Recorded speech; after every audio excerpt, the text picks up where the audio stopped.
Every new iPhone comes with the Apple Limited Warranty, just in case there's an issue with your device. To extend that protection and also add coverage for accidental damage, you can purchase AppleCare Plus. The plan offers extended protection against hardware defects. It provides coverage for accidents that aren't covered by the warranty, and it lasts longer too. If you happen to damage your iPhone with liquid, or drop it and break the screen, that's covered by AppleCare Plus.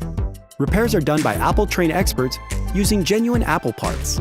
With express replacement service, we can even send you a replacement iPhone before you send us your broken one. You can also choose a plan that covers theft and loss for extra peace of mind should your iPhone go missing. Besides hardware coverage, AppleCare Plus offers priority software support. You can get help with your Apple ID or with apps like Photos and Messages.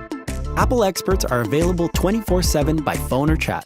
Just reach out anytime you have a question. You can purchase AppleCare Plus when you buy your new iPhone. And if you didn't buy it right away, you can still add it within 60 days. Just open the Settings app on your new iPhone and tap General and About. You can get AppleCare Plus for your other devices in the Apple Support app, online at apple.com, or over the phone. If you aren't sure if you're eligible, visit mysupport.apple.com. Service and support from the people who know your Apple products best. That's AppleCare Plus.